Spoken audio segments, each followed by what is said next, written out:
एक बार एक महात्मा जी अपने कुछ शिष्यों के साथ जंगल में आश्रम बनाकर रहते थे। एक दिन कहीं से एक बिल्ली का बच्चा रास्ता भटककर आश्रम में आ गया। महात्मा जी ने उस भूखे प्यासे बिल्ली के बच्चे को दूध रोटी खिलाया।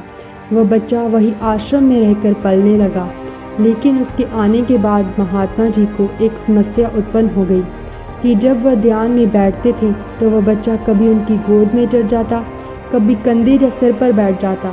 तो महात्मा जी ने अपने एक शिष्य को बुलाकर कहा, देखो, मैं जब ध्यान पर बैठूं, उसके बाद तुम इस बच्चे को दूर एक पेड़ से बांध आया करो। अब तो ये नियम हो गया। महात्मा जी के ध्यान पर बैठने से बाद वह बिल्ली का बच्चा पेड़ से बांधे जाने लगा।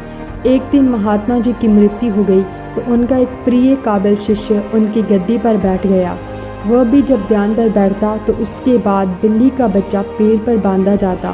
फिर एक दिन बहुत बड़ी समस्या आ खड़ी हुई कि बिल्ली ही खत्म हो गई। सारे शिष्यों की मीटिंग हुई। सबने विचार विमर्श किया कि बड़े महात्मा जी जब तक बिल्ली पेड़ से न बांधी जाए तब तक ध्यान पर नहीं बैठते थे।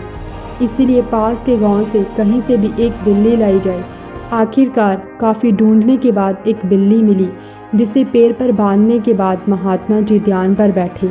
उसके बाद जाने कितनी बिल्लियां मर चुकी और ना जाने कितने महात्मा जी मर चुके, लेकिन आज भी जब तक पेड़ पर बिल्ली ना बांधी जाए तब तक महात्मा जी ध्यान पर नहीं बैठते हैं।